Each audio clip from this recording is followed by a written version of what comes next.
नमो नमः प्यारे बच्चों। आज हम कक्षा द्वादशी भास्वती पुस्तक का 9वां पाठ मदालसा पढ़ने जा रहे हैं। आज मैं आपको इसमें नाट्यांश का हिंदी अनुवाद और व्याकरणात्मक टिप्पणी समझाऊंगी। यह पाठ वेद कुमारी घई द्वारा रचित है, क्योंकि पेपर में आपके राइटर्स के बारे में भी आएगा। पाठ में मुख्य जो कथा है वो मदालसा और कुंडला पर आधारित है। मदालसा मेन है, इसलिए पाठ का नाम क्या है? मदालसा। ततः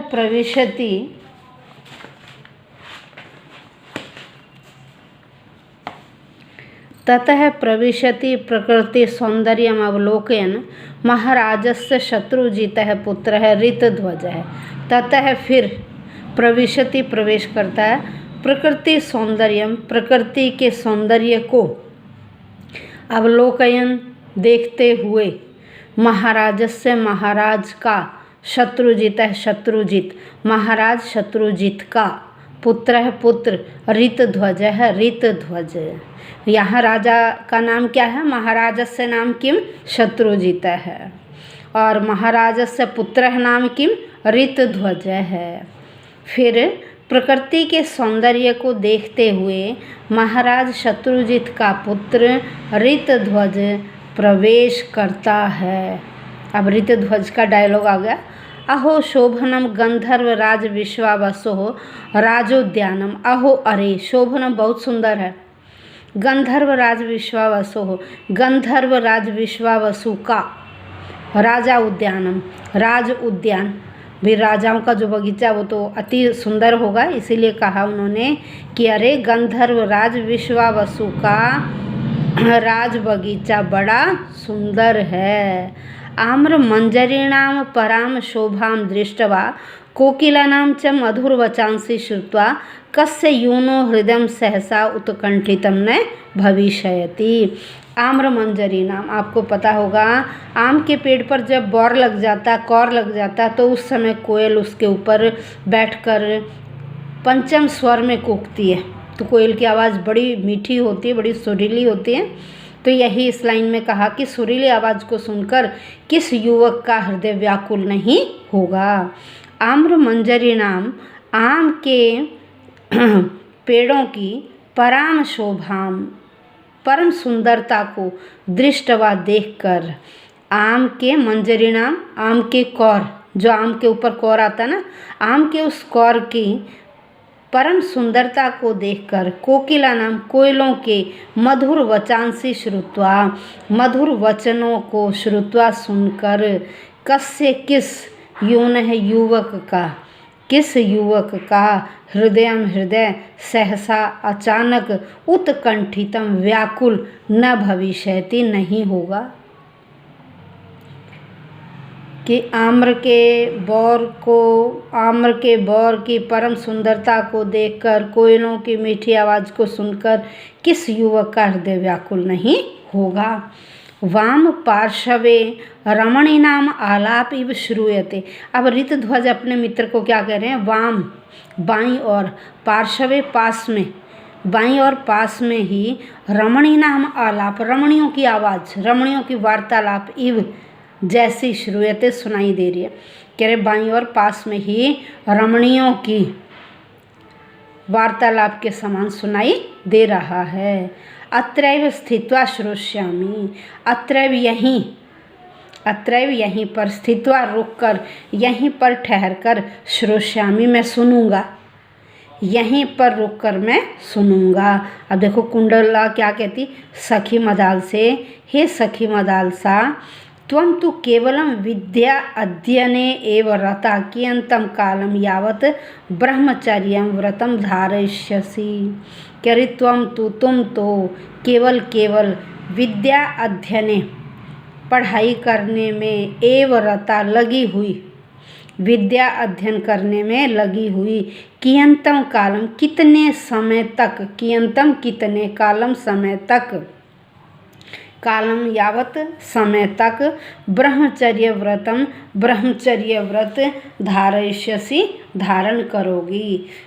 कुंडला मदालसा से कहती है कि तुम तो केवल विद्या अध्ययन करने में ही लगी हुई हो, कितने समय तक ब्रह्मचर्य व्रत का पालन करोगी। ब्रह्मचर्य व्रत होता है जब तक हम स्टडी करते हैं वो हमारा टाइम ब्रह्मचर्य व्रत कहलाता है। उसके बाद व्यक्ति गृहस्थ धर्म में प्रवेश करता है, तो मैरिज से जो पहले का समय है पढ़ाई का वो ब्रह्मचर्य व्रत कहलाता है। मदालसा ज्ञानो दधिस्तु अनंत पारो गभीरश्च। क्या देखो क्या कहती मदालसा, ज्ञानो दधि होता है ज्ञान का सागर। ज्ञानो दधि तो ज्ञान का सागर तो अनंत पार है। कैसा है? अनंत है, अपार है, जिसकी न तो कोई सीमा है न जिसको पार किया जा सकता है। गभीरश्च और बड़ा गंभीर है, गहरा है। कह रहे ज्ञान का सागर तो अनंत है, अपार है और गंभीर है। मया सागर तटे स्थित्वा कतिपय बिंदव एवं प्राप्ता अद्यावती। कह रही मैंने तो आज तक सागर के किनारे बैठकर केवल कुछ बूंदें ही प्राप्त की हैं। मया मेरे द्वारा तो सागर तटे सागर के किनारे पर स्थित्वा बैठकर रुककर कतिपय बिंदव कुछ बूंदें एव ही प्राप्त की गई हैं। अद्य आज अवधि तक, आज के समय तक मैंने तो सागर के किनारे बैठकर कुछ बूंदें ही प्राप्त की हैं। अब कुंडला कहती विनयशीले, हे विनयशील, विद्या ददाति विनयम अतएव एवं भणसी। कह रहे विद्या ज्ञान ददाती देता है, विनयम नम्रता। भाई जो विद्या ग्रहण कर लेते हैं उनका स्वभाव बड़ा विनम्र हो जाता है। कह रहे विद्या नम्रता देती है, अतएव इसीलिए, एवं ऐसा भणसी तुम कह रही हो। भणसी तुम कह रही हो कि विद्या नम्रता देती है, इसीलिए तुम ऐसा कह रही हो। क्या कि भाई मैंने तो बहुत कुछ एक बूंदें ही ग्रहण की हैं। इस वाक्य को सुनकर कहती कि तुम्हारा जो स्वभाव है वो बड़ा विनम्र है, क्योंकि विद्या जो ग्रहण कर लेता है उसका स्वभाव विनम्र हो जाता है। कुल गुरु तुम्बरु महाभागस्तु गंधर्व राजाए अन्यद एव सूचितम। कह रहे कुल गुरु तुम्बरु महाभाग्य उनके गुरु का नाम है।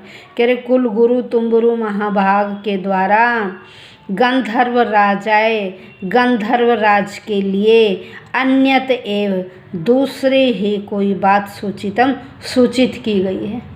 कह रहे कुल गुरु तुम्बरु महाभाग के द्वारा गंधर्व राज को कुछ और ही सूचना दी गई है। अब मदालसा पूछती है कौन सी सूचना भाई? किम श्रुतम त्वया, किम क्या त्वया तुम्हारे द्वारा श्रुतम सुना गया कि जो गुरु ने गंधर्व राज को सूचना दी, क्या तुमने वो सुनी? किम त्वया श्रुतम, क्या तुम्हारे द्वारा वह सुनी गई? यद कि गुरुवर्य माम अधिकृत्य पित्रे कथितम, यथ कि गुरुवर्य गुरु जी के द्वारा माम अधिकृत्य मुझे लक्षित करके पिताजी को कुछ कहा गया।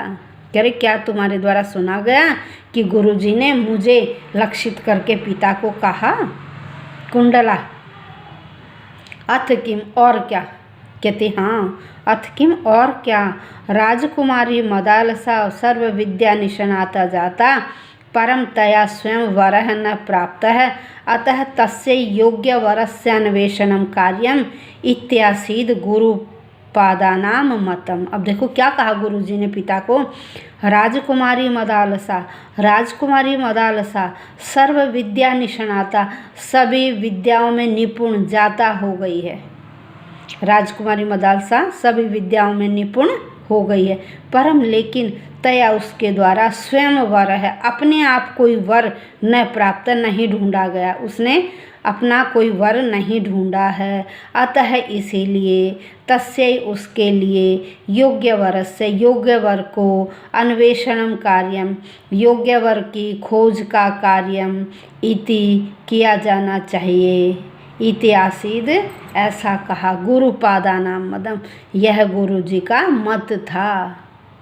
क्या मत था गुरुजी का कि राजकुमारी मदालसा सर्व विद्याओं में निपुण हो गई है, लेकिन उसके द्वारा अब तक कोई वर नहीं चुना गया है, इसलिए योग्य वर की खोज का कार्य किया जाए। यह गुरुपद गुरु महाराज का मत था। ये हुआ बेटे हिंदी अनुवाद। अब हम इसका व्याकरणात्मक टिप्पणी करेंगे, संधि करेंगे, प्रत्यय करेंगे, पर्याय करेंगे, विलोम करेंगे। सबसे पहले देखिए,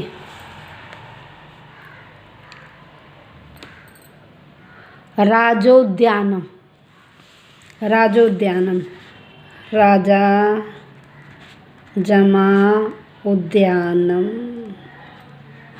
ये आपकी गुण संधि है और ओ मिलकर ओ हो जाता है और ओ मिलकर क्या बन जाता है, ओ।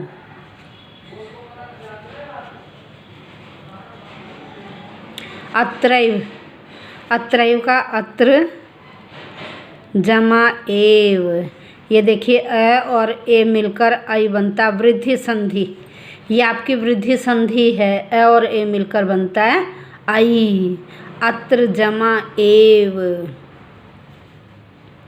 विद्या अध्ययने, ये दीर्घ संधि है आपकी, विद्या जमा अध्ययने, विद्या जमा अध्ययने। ज्ञानोदधिस्तु, ज्ञान जमा उदधिः जमा तु। देखिए 3 पद हैं यहाँ, ये ए और ओ मिलकर बन गया ओ। ज्ञानो शब्द है ना आपका, ज्ञानोदधि, ज्ञान जमा उदधि, अ और उ मिलकर बन गया ओ। और विसर्गों के स्थान पर क्या हो गया, स, क्योंकि विसर्गों के बाद तवर्ग आ रहा है, तो विसर्गों के बाद यदि तवर्ग आए तो ये वाला स आदेश होता है। ठीक है, ये बन गया ज्ञान जमा उदधि जमा तू। ऐसे ही गभीरश्च, गभीर है जमा च। यहाँ देखिए विसर्ग के बाद यदि च आ जाए तो ये वाला श होता है, तालव्य श। कौन सा श होता है, तालव्य श। विसर्गों के बाद यदि चवर्ग च आ जाए और तो कौन सा श होगा, तालव्य श।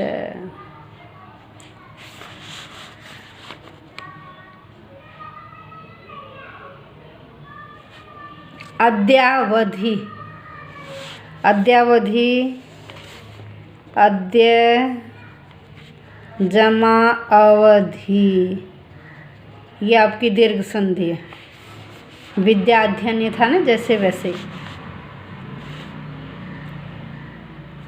ऐसे ही महाभागैस्तु, महाभागै, कुल गुरु तुम्बरु महाभागै जमा तु। ठीक है, यहाँ भी विसर्गों के स्थान पर से आया है। अन्य देव, अन्य देव, अन्यत जमा एव, व्यंजन संधि है। जैसे जगत जमा ईश, जगदीश बनता है ना, वर्ग के पहले वर्ण के स्थान पर तृतीय वर्ण आदेश, त थ द, तीसरा वर्ण आदेश हो गया। ठीक है, अन्यत जमा एव बन गया अन्य देव।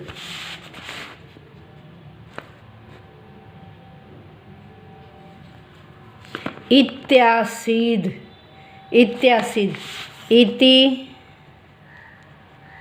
जमा आसीत, इति जमा आसीत, वही ता के स्थान पर दय हो गया। ये आपकी यण संधि है।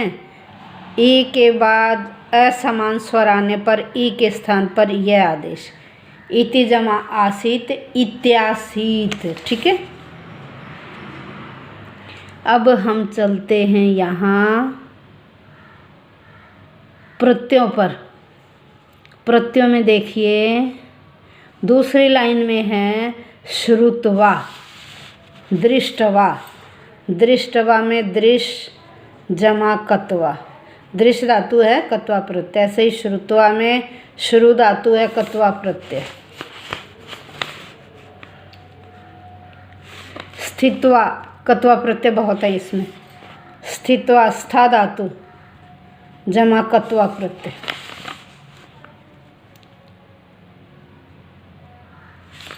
रता, रता रम धातु है और कतय प्रत्यय, रम धातु कतय प्रत्यय रता। प्राप्ता, प्रसर्ग है, आप धातु है और कतय प्रत्यय, प्रसर्ग आप धातु कतय प्रत्यय।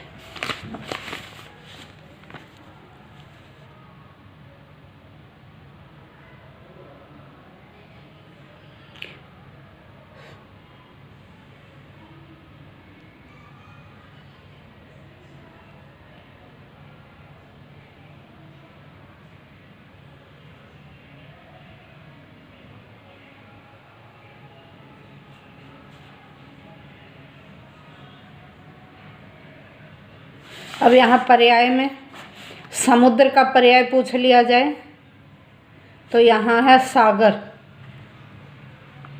समुद्र का पर्याय क्या है? सागर।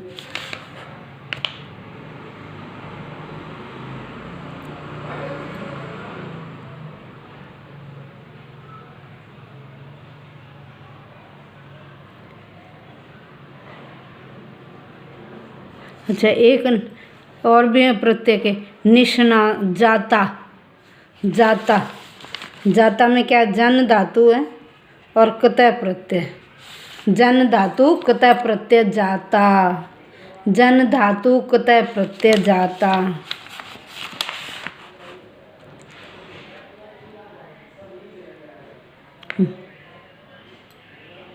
ये हुआ आपके नाट्यांश 1 का हिंदी अनुवाद और व्याकरणात्मक टिप्पणी।